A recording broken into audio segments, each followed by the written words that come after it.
Hi viewers, welcome to our channel. இன்றைக்கி நம்ம சேனலில் என்ன ரெசிபி பார்க்க போகிறோன்னா 5 நிமிஷத்தில் இன்ஸ்டண்ட்டாக கேரட் தொக்கு, அதுவும் நல்ல காரசாரமாக ஜம்முன்னு பண்ண போகிறோங்க. கேரட்டை வதக்கினா போதும், அரைச்செல்லாம் பண்ண வேண்டாம். சூப்பரான இந்த சட்னி எப்படி பண்ணுறதுன்னு பார்க்குறதுக்கு முன்னால் நம்ம சேனல் இன்னும் சப்ஸ்கிரைப் பண்ணலைன்னா கண்டிப்பாக சப்ஸ்கிரைப் பண்ணிடுங்க. கூடவே பக்கத்தில் இருக்கிற பெல் பட்டனையும் தட்டி விடுங்க. ஸோ நான் போடுற வீடியோ எல்லாமே உடனுக்குடனே நோட்டிஃபிகேஷனாக வந்துடும். வாங்க இந்த கேரட் தொக்கு எப்படி பண்ணுறதுன்னு பார்க்கலாம். இதுக்கு ஒரு பேனில் 1 ஸ்பூன் எண்ணெய் விட்டுட்டு, எண்ணெய் நல்லா சூடான உடனே 1 டீஸ்பூன் கடலைப்பருப்பு, 1 டீஸ்பூன் உளுத்தம்பருப்பு, இது ரெண்டையும் சேர்த்துட்டு இது கூடவே கொஞ்சமாக கடுகு சேர்த்துட்டு ஒரு 1/4 டீஸ்பூன் அளவுக்கு வெந்தயம் சேர்த்துக்கலாம். இப்போ இது 4ஐயும் லேசாக வறுத்து விடலாம். கடுகு நல்லா பொரியணும், வெந்தயம் பருப்பெல்லாம் நல்லா பொன்னிறமாக வரணும். இது பாதி வறுபட்ட உடனே இப்போ இது கூட காரத்துக்கு காஞ்ச மிளகாய் சேர்த்துக்கிறேன். நான் 3 மிளகாய் சேர்த்துக்கிறேன். மிளகாயோடு சேர்த்து எல்லாத்தையும் நல்லா வறுத்துக்கலாம். இப்போ இது கூடவே ஒரு சின்ன துண்டு புளி சேர்த்துக்கலாம். பாருங்கள், இந்த அளவு இருந்தால் போதும். கேரட்டில் சட்னி கூட பண்ணியிருக்கோம்.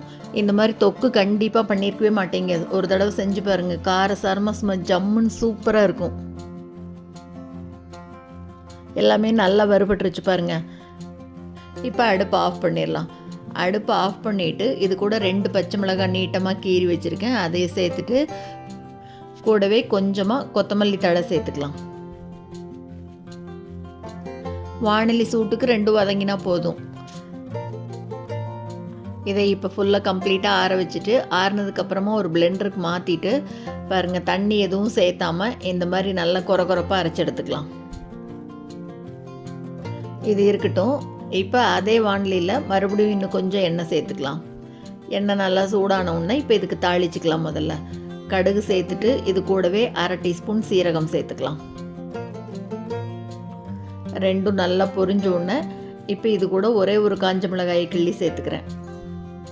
இது கூட ஒரே ஒரு கொத்து கருவேப்பிலை, அதையும் சேர்த்துட்டு கொஞ்சமாக பெருங்காயத்தூள் சேர்த்து வறுத்து விட்டுக்கலாம். எல்லாம் நல்லா பொரியட்டும்.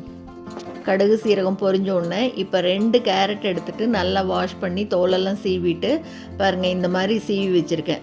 இப்போ இந்த கேரட்டை இது கூட சேர்த்து வதக்கலாம்.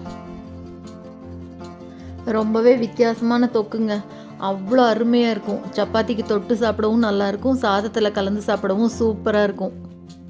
சப்பாத்தி, ஊத்தாப்பம் இதுக்கெல்லாம் தொட்டுட்டு கூட சாப்பிட்லாம்.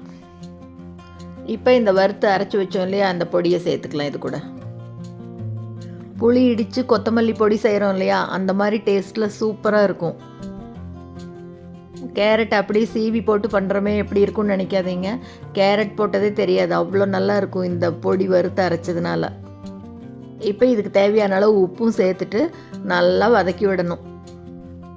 அடுப்பை லோ ஃப்ளேமில் வச்சுட்டு ஒரு 10-15 நிமிஷத்துக்கு நல்லா வதக்கணும். தண்ணியெல்லாம் துளி கூட தெளிச்சிடக்கூடாது. நல்லா அப்படியே மசிச்சு விட்டு ஒரு 15 நிமிஷத்துக்கு விடாமல் அப்படியே வதக்கணும். கேரட்டோட பச்சை வாசனை முழுசாக போய் அப்படியே கலர் மாறி சூப்பராக வரணும், அந்த அளவு வதக்கணும். நல்லா அப்படியே வதங்கி தொக்கு சுருண்டு வருது பாருங்க.